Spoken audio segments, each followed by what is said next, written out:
जब इस जीवन में हर एक चीज़ छूटती हुई दिखाई देती है तो दुनिया का हर एक जीव इस जीवन के सच्चे महत्व, हम क्यों जन्मे थे, जन्म लेने के पीछे कारण क्या था, उस भेद को जानने के लिए बहुत परेशान रहता है।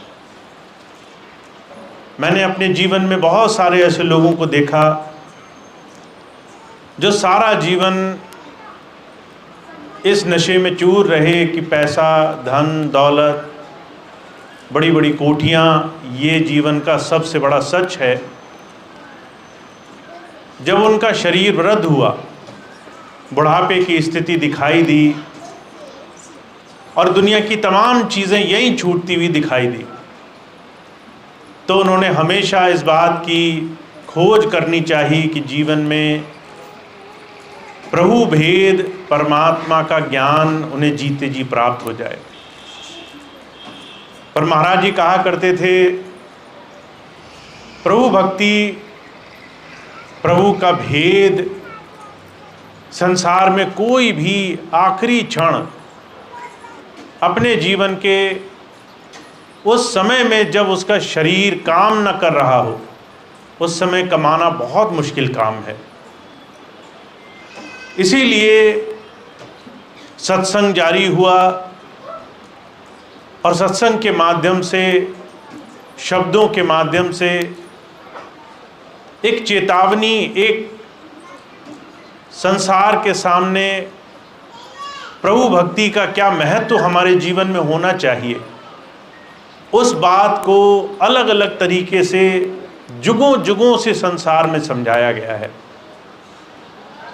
अभी आपने बहुत सारे शब्द सुने, जितने भी आपके सामने मधुर वाणियाँ बोली गई, अगर आपने गौर किया होगा तो हर एक शब्द इस तरफ इशारा कर रहा है कि हमारे जीवन में परमात्मा का भेद जानना हमारे लिए बहुत ज़रूरी है। अभी आपने सुना, एक शब्द पढ़ा गया, मच्छिंद्र नाथ एक गुरु हुए जिन्होंने गोरखनाथ जी को एक शब्द के माध्यम से वेद सुनाया कि बंगला अजब बना दरवेश, या में नारायण परवेश। ये शरीर हमें और आपको परमात्मा की बड़ी भारी देन है। पर वो कह रहे हैं ये शरीर सिर्फ हार्ड मांस का चोला नहीं है, इसको मंदिर कहा, इसको वो बड़ा पवित्र स्थान कहा जिसके अंदर आपको नारायण, प्रभु परमेश्वर दिखाई दे सकता है। ये शरीर हरि मंदिर है, इसमें सच्चे की ज्योति। अगर आपको कहीं परमात्मा मिलेगा संसार में, उस प्रभु का भेद अगर आपको कहीं भी मिलेगा तो सिर्फ और सिर्फ आपके शरीर में मिलेगा। दुनिया में बाहर कहीं आप उस प्रभु को नहीं प्राप्त कर सकते। इस शरीर के अंदर वो प्रभु कैसे मिलेगा? तो कहते हैं इस शरीर को पहले उस प्रभु के मंदिर की तरह देखना शुरू करो। अब जब हम किसी मंदिर में जाते हैं तो दो तीन बड़ी विशेषता होती है वहाँ पर। पहली विशेषता होती है सफाई की। जहाँ नारायण है, जहाँ प्रभु है, वहाँ हम गंदगी का वास नहीं होने देते। वहाँ हर रोज़ साफ सफाई करते हैं। सबसे पहली चीज़, उस स्थान को पवित्र बनाते हैं। वहाँ की खूबसूरती, वहाँ की सुंदरता, वहाँ की सफाई पर बड़ा ध्यान देते हैं। पर वहीं जब बात आती है हम मनुष्य कैसे उस प्रभु को पाएंगे, परमात्मा का भेद कैसे पाएंगे, तो जो कहते हैं ये हरि मंदिर, ये मनुष्य शरीर, सबसे पहले इसको पवित्र करना पड़ेगा। पवित्रता आती है उन तमाम चीज़ों से जो हमारे जीवन को हर एक तरीके से दूषित करे, उसको दूर करने से। अब हमारे शरीर में हुजूर कह रहे हैं दो बड़ी भारी चीज़ें हैं जिससे हम अपने जीवन को पवित्र कर सकते हैं। पहली चीज़ मन में आते हुए विचार, हर एक वो विचार जो आपके मन को संसार के भोग से, संसार की तृष्णा से, चिंताओं से, दुनिया के हजारों हजार मुद्दों से जोड़ करके 24 घंटे परेशान रखे, वो इस हरि मंदिर को दूषित कर देगा। ऐसे है अनेकों विचार, रोकना, उसको थामना, उसको साधना, ये बहुत ज़रूरी है। और जब हम अपने जीवन में देखते हैं, सबसे कम ध्यान अगर किसी ने किसी बात पर दिया है तो अपने मन की गति पर दिया है। हमारे मन में 24 घंटे दुनिया के विषय विकारों के संस्कार भरते रहते हैं। कभी हमने किसी की गलत बात सुनी तो मन खट्टा हो गया, कभी कुछ हमने देख लिया जिसको देख करके हमें अच्छा नहीं लगा तो मन में गलत भाव आने लग गए, कभी किसी की अच्छाई देख करके, कभी किसी की बुरी बात सुन करके। कबीर साहब कहते हैं, ये जो आपकी इंद्रियां हैं, 2 आँख की, 2 नाक, 2 कान, 1 मुंह, कहते ये आपकी जितनी भी इंद्रियां हैं, ये तमाम इंद्रियां, ये तमाम द्वार आपको संसार के विषय विकार खींचने के काम कर रहे हैं। आँखों से देखा हुआ मन पर छाप बनकर चढ़ जाता है, कानों से सुना हुआ मन पर संस्कार बन करके चढ़ जाता है, ज़बान से दुनिया के तमाम विषय विकार, दुनिया की तमाम अच्छी बुरी चर्चाएं कर करके हम अपने मन पर संस्कार इकट्ठा करते हैं। तो जो कह रहे हैं, ये हरि मंदिर जिसमें प्रभु का वास होना चाहिए, उसमें प्रभु दिखाई क्यों नहीं देता, उसमें अंधकार दूर क्यों नहीं होता, उसमें प्रकाश क्यों नहीं होता? क्योंकि सबसे पहली शर्त साफ सफाई, स्वच्छता। इस हरि मंदिर को साफ करना, उसमें हमने अभी ज़्यादा जोर नहीं लगाया है। हमारे मन में जितना भी दुनिया के संस्कार पड़ेंगे उतना ये मन दूषित होगा। तो कबीर साहब कहते हैं, इंद्रियों के बस मन रहे, मन के बस रहे बुद्ध, कहो ध्यान कैसे लगे जहां ऐसा विरुद्ध। इंद्रियां जितनी हैं हमारी, आँख, कान, नाक, स्पर्श की इंद्री, कहते हैं तमाम इंद्रियां हमें संसार के भोगों को, उनको मन में स्थापित करने का काम कर रही हैं। और अगर आप इनसे छूटना चाहो तो सिर्फ आपको अपना नज़रिया बदलना है। भगवान बुद्ध थे, एक बार कोई उनके पास गया, उन्हें लगा कि कोई महात्मा है, कोई जादू टोना करने वाला, कोई चमत्कार करने वाला। बड़ा विरोध था मन में, कहने लगा आज मैं इस महात्मा को सीधा करूंगा। महात्मा बुद्ध के पास गए, बड़े बुरे विचार थे उनके लिए मन में।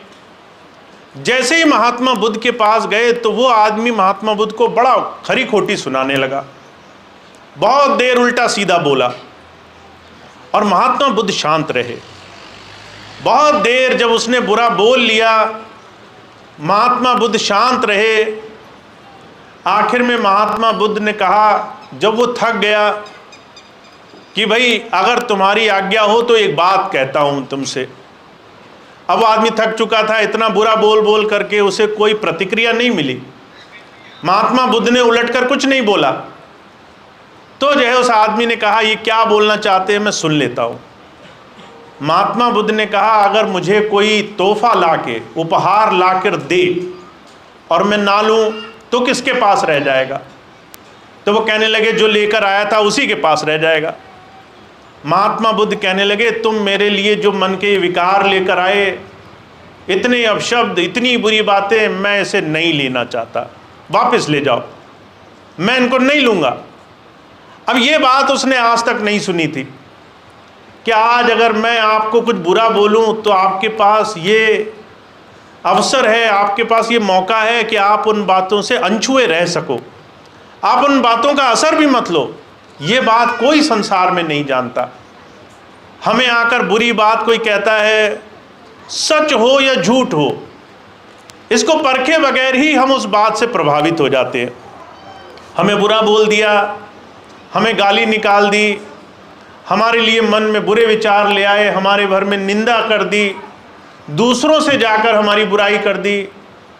हम इतना ज़्यादा इस चीज़ से प्रभावित रहते हैं कि हमारे मन में हर एक छोटी से छोटी चीज़ की प्रतिक्रिया होती है। अगर कोई एक बुरा बोल रहा हो तो हम उसके लिए मन में 10 बार बुरी बात सोचते हैं।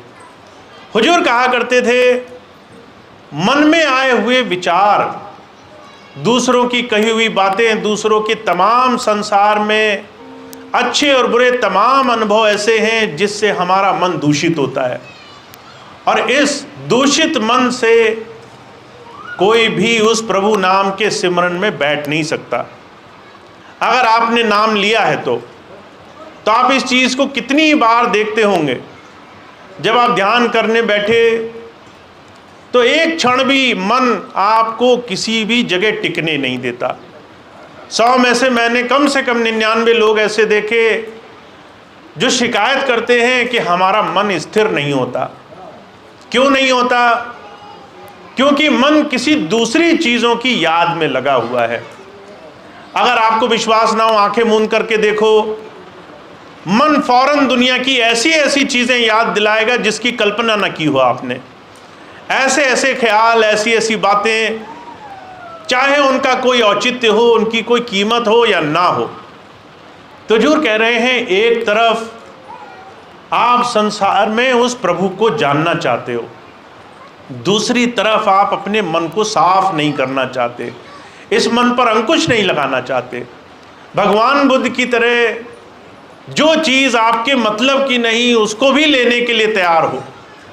जब तक ये तमाम चीज़ें हमारे जीवन में हमारे मन को दूषित रखेंगी, हमारे जीवन में चाहे मन से हो, चाहे कर्म से हो, चाहे दुनिया के किसी भी कारोबार से हो, 24 घंटे संसार के संस्कार बढ़ते रहेंगे, तब तक हम अपने जीवन में गुरु से कुछ प्राप्त नहीं कर सकते। इसलिए जब संत आते हैं वो दुनिया में इस बात की मिसाल फरमाने के लिए आते हैं। हमें इस बात को अपने ऊपर अमल करके देखना चाहिए।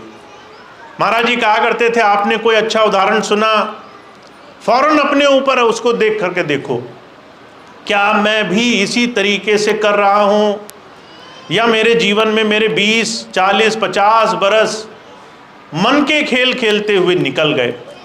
मन के इस बहाव में मैं बहता बहता इतना लंबा समय अपना गुजार चुका हूँ। महाराज जी मिसाल फरमाते थे, कबीर साहब थे, उनके पास बलक बुखारे का बादशाह आया। उसके मन में सिर्फ ये भाव था कि मैं राजा हूँ, अहंकार था। पर इस भाव को भी मिटाते मिटाते उसको 10-12 बरस लगे, और लगातार सेवा करने के बाद फिर जाकर के वो भाव मन से गया। जब तक उसके अंदर से ये अहंकार नहीं निकला, जब तक उसके अंदर से इस बात का विष नहीं निकला कि मैं संसार में सबसे ऊंचा हूं, तब तक उसके जीवन में नाम उसे प्राप्त नहीं हुआ। तो जो कहा करते थे, नाम, गुरु दीक्षा, संतों महापुरुषों की जो दया मेहर है उसको पा लेना आसान है, पर उसको प्राप्त करना, उसको कमाना, उससे सच में लाभ उठाना, ये जीवन में अभ्यास का विषय है। और इस अभ्यास को हम अपने जीते जी कर सकें। अगर आज हमारा दिन, हमारा जीवन, हमारा ये क्षण हमें याद रहे, तो जो कहा करते थे, इससे हम प्रतिबद्ध होके कि 1 महीने के अंदर ये काम कर लेंगे, अगले महीने तक हमें ये काम करना है। जब तक हम ऐसा अपने जीवन में संकल्प नहीं साधते, तब तक गुरु नाम का हमें लाभ जीवन में प्राप्त नहीं होता। महाराज जी एक बात कहा करते थे, एक तरफ वो सत्संगी हैं, वो जीव हैं जो अपने जीवन में सर्वस्व अपने अंतर मन से हर पल हर घड़ी निछावर करके गुरु की सेवा में लगे हैं। एक तरफ वो हैं जो मान, बड़ाई, पदवी, दुनिया के बड़े बड़े साधन चाहते हैं, दुनियावी तौर पर वो बड़े विशेष हैं, पर अंदर से वो खाली हैं। तो जो कहा करते थे, आपको अपने जीवन में ये चुनाव करना बड़ा ज़रूरी है कि गुरु मत संतों महापुरुषों की देन भौतिक होती है या आत्मिक होती है। और अगर आपको अंतर से मालूमाल होना है, अंदर से आपको गुरु की दया मेहर का वो सच्चा सार चाहिए, तो आपके जीवन में पहले चुन चुन करके मन और तन की ये तमाम बाहर से आ रहे संस्कार पर अंकुश लगाना ज़रूरी है। कोई आपको बुरा बोल जाए, मन में ऐसी अवस्था आ जाए कि हमें उसकी बात में ज़्यादा परेशानी ना हो। अगर कोई हमारे जीवन में हमारा बुरा चाहता हो, हमारा भरोसा, हमारा विश्वास, आस्था उस प्रभु में ऐसी हो कि जितना हमारा कर्म है उतना तो भोगना पड़ेगा, पर उससे ज़्यादा कोई हमारा कोई बिगाड़ नहीं सकता, ऐसे विश्वास, ऐसी आस्था के साथ हम बड़े भरोसे के साथ जीवन जीने वाले हों।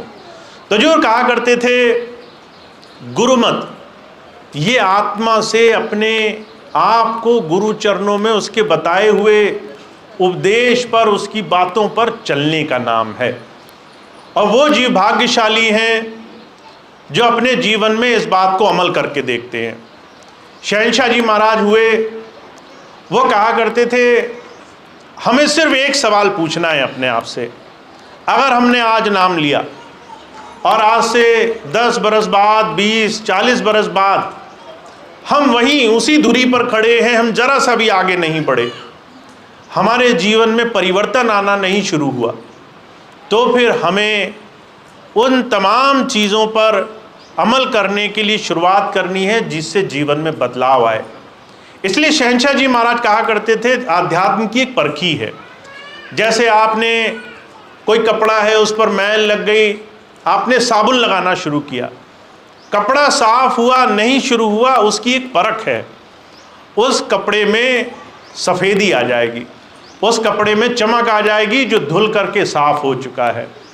आप कोई कपड़ा लेकर जाओ धोबी के पास, उस पर दाग लगे हों, वो वैसे का वैसा वापस लौटा दे और कहे कि आपका कपड़ा तो बहुत साफ हो गया।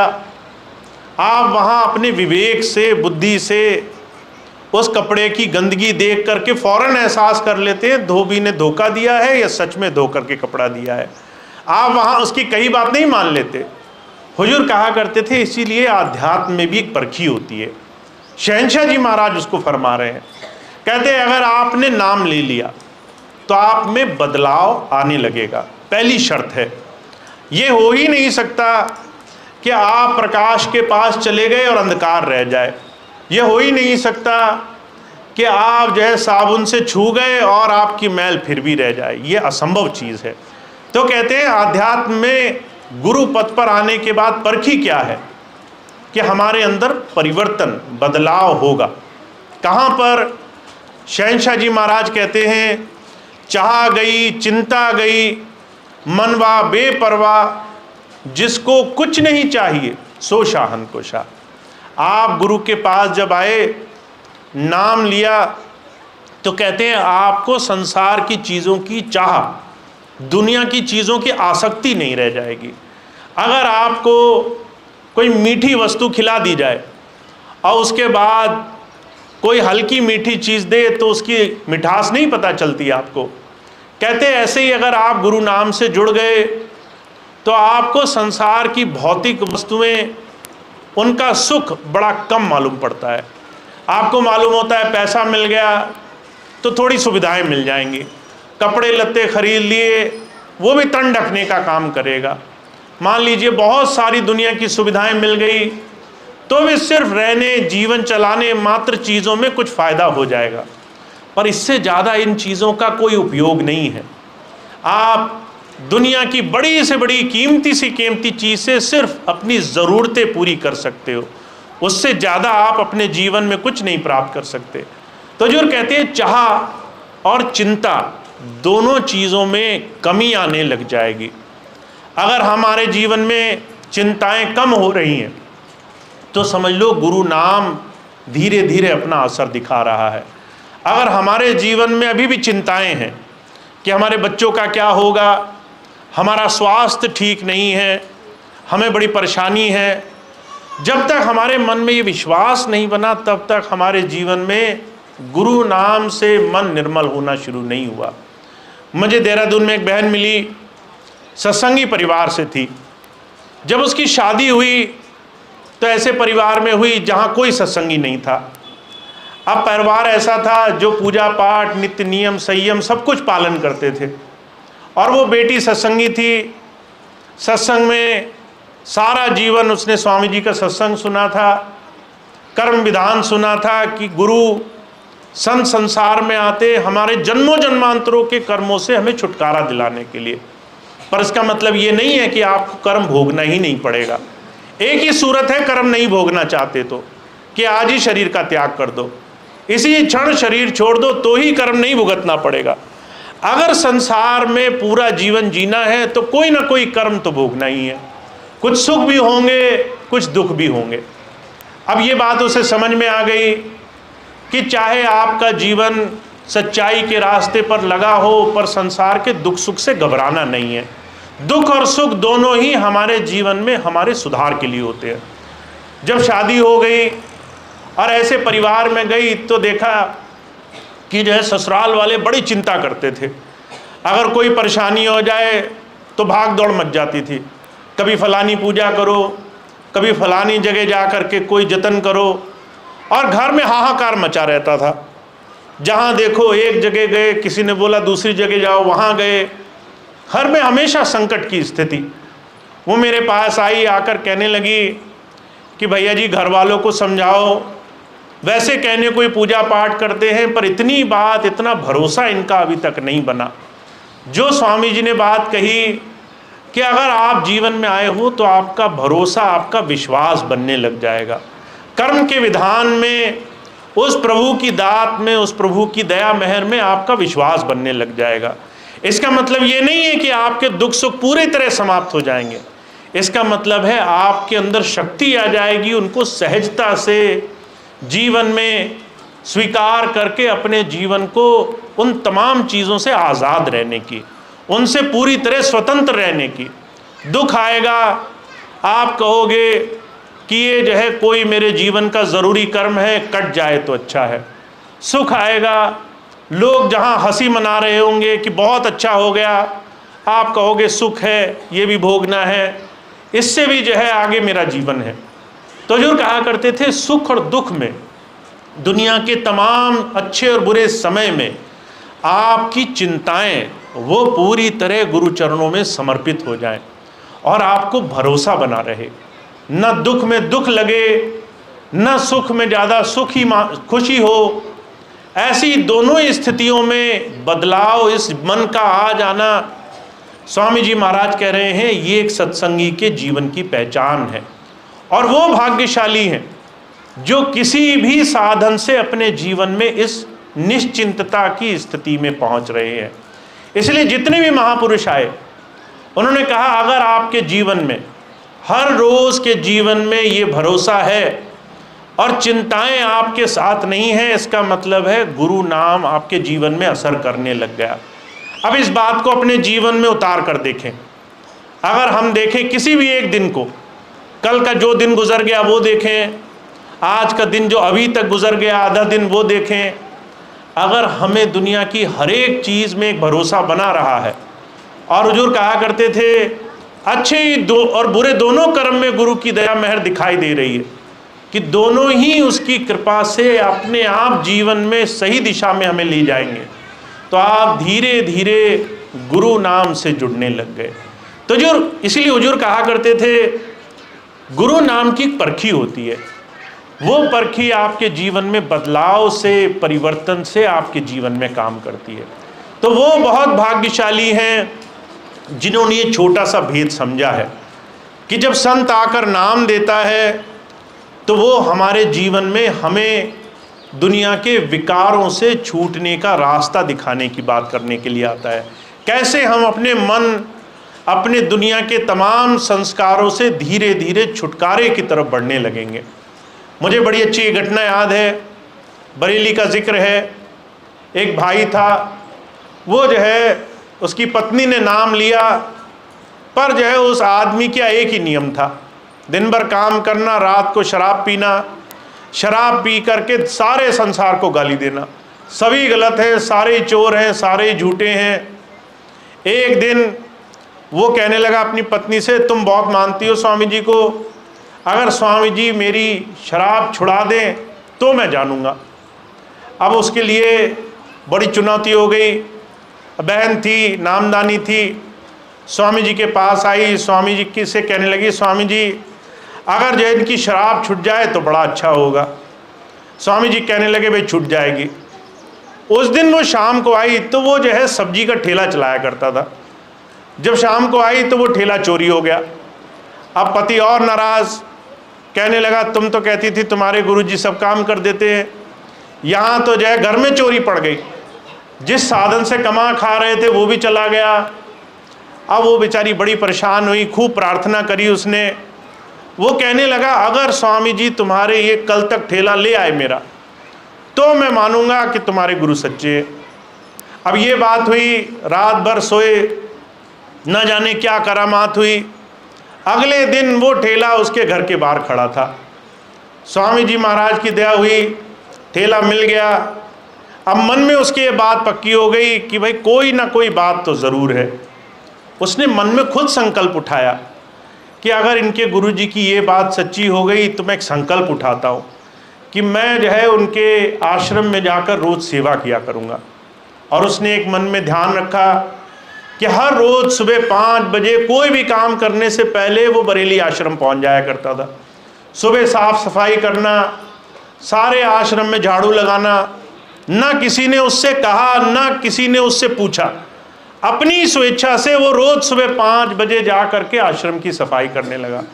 और धीरे धीरे उसके मन के भाव ऐसे बन गए, शराब छूट गई, बुरी संगत छूट गई, गलत आदतें छूट गई। जहाँ दुनियादारों के पास बैठा करता था, अब सत्संग में जाने के लिए सबसे पहले तैयार रहता है। तो हुजूर कहा करते थे, जब हमारे जीवन में परिवर्तन आता है, जब हम अपने जीवन में गुरु पथ पर चलने के लिए संकल्प उठाते हैं, जब हम कहते हैं गुरुजी से नाम मिल गया, पर अब हम क्या करेंगे जिससे हमारे जीवन में ये बदलाव आए, और उसकी शुरुआत हम करते हैं मन और तन के अपने विकारों से, अपने अंदर आ रही तमाम बुराइयों पर थोड़ा अंकुश लगाने से कि भाई हमें बुराइयों से क्या लेना देना, कोई कुछ भी बोल जाए उससे हमें क्यों चिंता करनी है, हम क्यों लोगों के ताने, लोगों के लाने, लोगों की बुरी बातों के लिए चिंता करें। जब हमारे सारे काम करने के लिए मालिक सर पर बैठा है तो फिर हमें दुनिया की तमाम चीज़ों में क्यों उलझना है। जिस दिन हम अपने आप को इतना पक्का कर लेते हैं, हुजूर कहा करते थे, जिस दिन मन निर्मल होने लग जाता है, जिस दिन अपने बुरा करने वाले के लिए भी मन में सिर्फ अच्छी भावना होती है कि सामने वाला कोई भी कुछ काम कर जाए, हम सिर्फ यही प्रार्थना करते हैं इसे भी सद्बुद्धि आए, और जिसको भी ये जीवन में बुरी बात कह रहा है उसके जीवन में भी कुछ अच्छा हो। जब ऐसी प्रार्थना मन से निकलती है तो हुजूर कहा करते थे, आपके जीवन में ध्यान, सिमरन, गुरु भक्ति बड़ी सहज हो जाती है। तो जब संत आते हैं, कहते हैं नाम आपको मिला हुआ है, पर अगर नाम को अभी प्रकट होने में बहुत टाइम लग रहा है, अगर आपने नाम ले लिया पर भजन नहीं बनता है, नाम ले लिया अंतर अंधेरा दूर नहीं होता है, नाम ले लिया आप 10 मिनट से ज़्यादा नहीं बैठ पाते हो, बैठते हो तो मन 24 घंटे दुनिया की चीज़ें याद दिलाता है आपको, तो अब आपके पास बस एक ही तरीका बचा है, आपको इस मन को गुरु चरणों में समर्पित करना है, इसको गुरु के चरणों में जोड़ना है। और उसके 2 बड़े आसान से तरीके हैं। एक तो अगर आपको सेवा मिले तो सेवा को बिना किसी अच्छे और बुरे चीज़ का निर्णय किए पूरे भाव से करो, बिना ये सोचे कि इस सेवा को करने से मुझे क्या मिलेगा। स्वामी जी के जीवन की घटना है। पंजाब के एक बहुत बड़े सेठ आए स्वामी जी के पास। जब स्वामी जी के पास पहुँचे तो कहने लगे, स्वामी जी मेरी एक ही इच्छा है, मुझे जो है अंतर कुछ ऐसा मिल जाए जिससे मेरा भरोसा बन जाए। तो स्वामी जी उन दिनों सनीला आश्रम में अलग अलग तरह के निर्माण कार्य कर रहे थे, बहुत सेवा लगी हुई थी। वो भाई कुछ दिनों के लिए आए, स्वामी जी कहने लगे ऐसा करो, जब तक आश्रम में रहो सेवा में लगे रहना, और जब सेवा में लगकर शाम पर भजन पे बैठोगे तो तुम्हारा काम होने लग जाएगा। अब उन्होंने रोज़ का नियम बना लिया। अब सेठ थे, शरीर से थोड़े भारी थे, आराम से बैठकर सेवा करना मुश्किल था। सेवा वहाँ लगी थी सिर्फ मेहनत की, यानी भवन बन रहे हैं, कहीं मिट्टी उठानी है, कहीं ईंटें उठानी है, कहीं कोई साफ़ सफाई करनी है, कोई आसान सेवा नहीं थी। अब वो शरीर से बहुत भारी थे, बहुत शरीर से आराम तलब जीवन की आदत थी उन्हें, पर स्वामी जी की बात मानी उन्होंने और वहाँ जा कर के ऐसी सेवा में लगे जिसको लोग देखते रह गए। अच्छे कपड़े पहन कर आते थे, मिट्टी में ऐसे ही बैठ जाया करते थे और जो है पूरा टाइम सेवा में लगे रहते। लोग कहते थे सेठ जी आराम से सेवा कर लो, नहीं बन पड़ती है, थोड़ा तरीका निकाल लो। कहने लगे जब सेवा पर आई गए हैं तो अच्छा और बुरा क्या देखना, जब गुरुजी आज्ञा कर रहे हैं सेवा करो तो सारी सेवा एक जैसी है, मैं तो यही सेवा करूँगा। उन्होंने 10 दिन लगातार सेवा करी।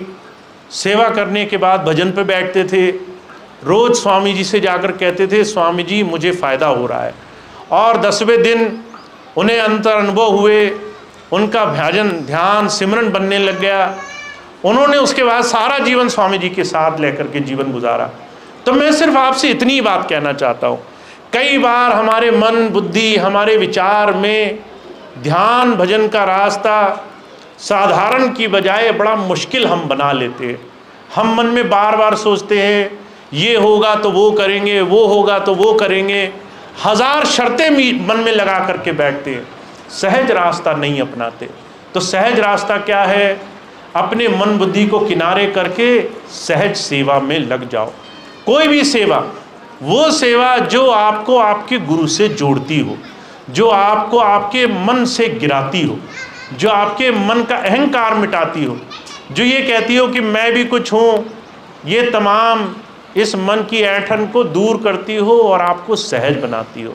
तो जो कहा करते थे ऐसी सेवा में जो लग जाता है, जो ऐसी सेवा में अपना समय गुजारता है, उसके जीवन में अंतर उस गुरु की दया मेहर और शरणागत भाव से जुड़ना बड़ा आसान हो जाता है। तो अगर आपको नाम मिल चुका है और बहुत समय हो गया है, अभी भी सोच रहे हैं कि नाम प्रकट कैसे होगा, तो उसके 2 आसान तरीके हैं।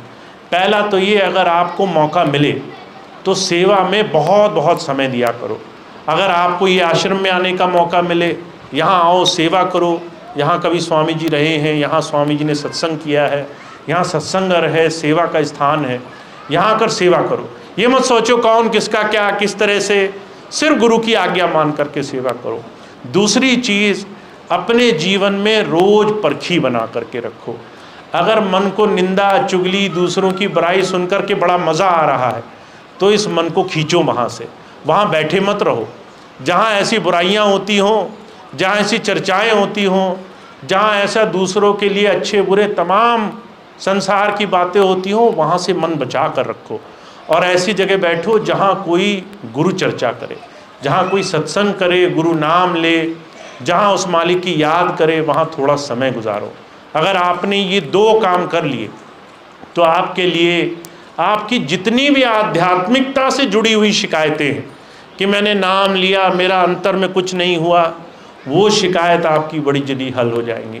हुजूर कृपाल सिंह जी महाराज कहा करते थे, जो डायरी भरता है वो 3-4 महीने में नियमित हो जाता है।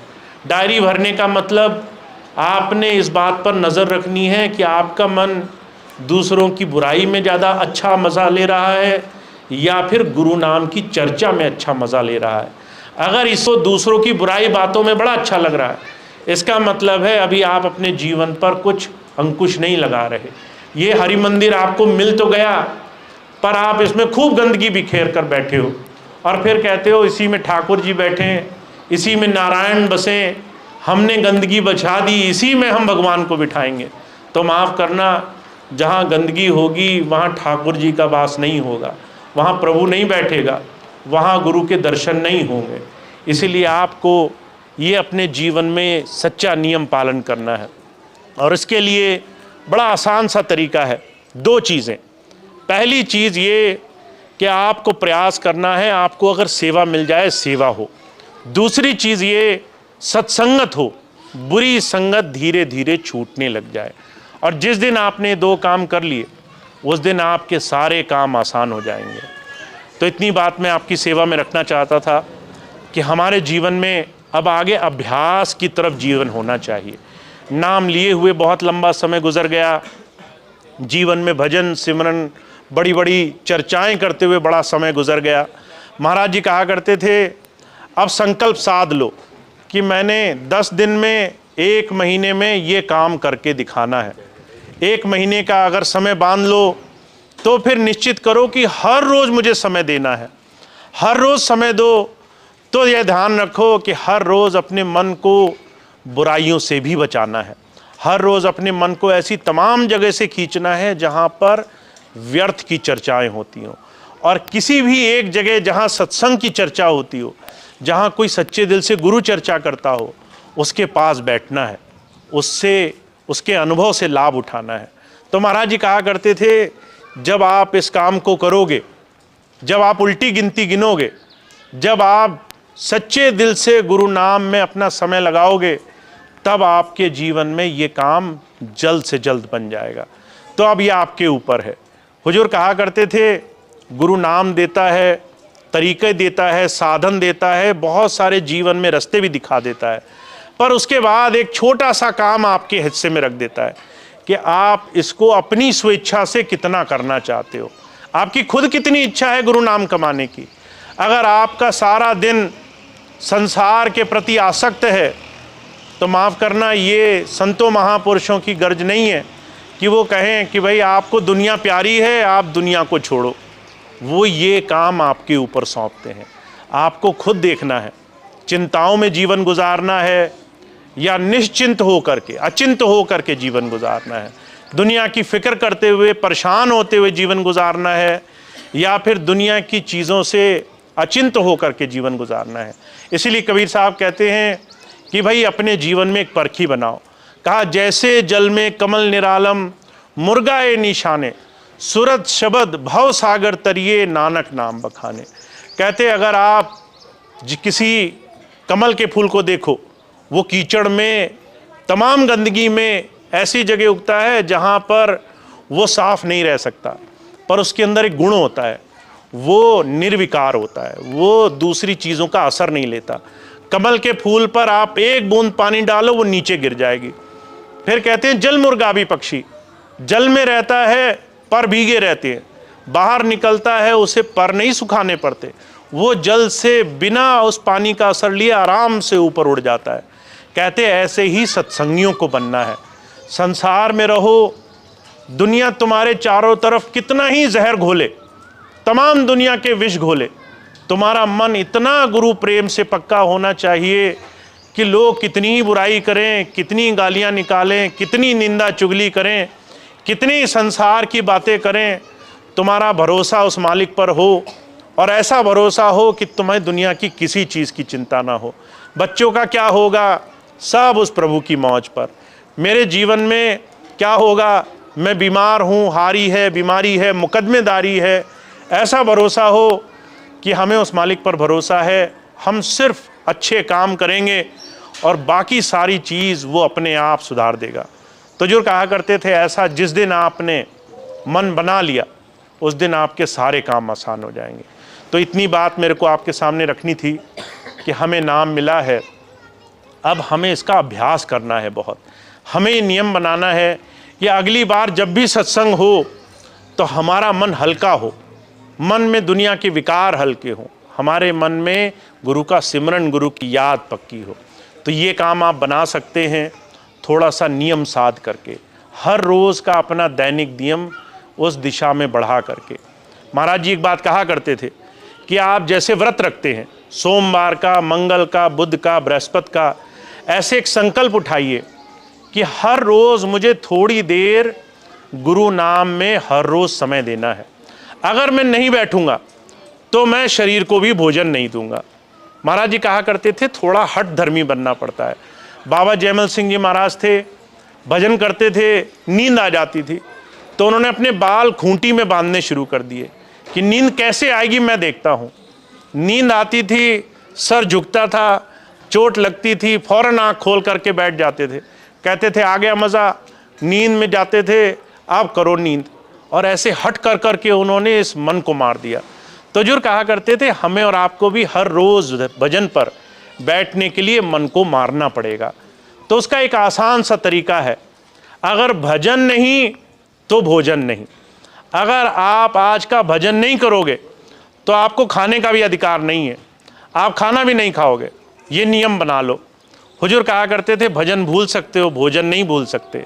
भोजन आपको हर वक्त याद दिलाएगा कि पेट में चूहे कौद रहे हैं, अब खाने का समय आ गया। उस वक्त आपको अपना संकल्प पूरा करना है। और अगर आपने 1 महीना ऐसा कर लिया तो जहां आज आप हो उससे बहुत अच्छी स्थिति में पहुंच जाओगे। आपको बहुत ज़्यादा अंदर से गुरु प्रेम हो जाएगा। तो आपके लिए रास्ता थोड़ा सा संकल्प से, व्रत लेने से आएगा।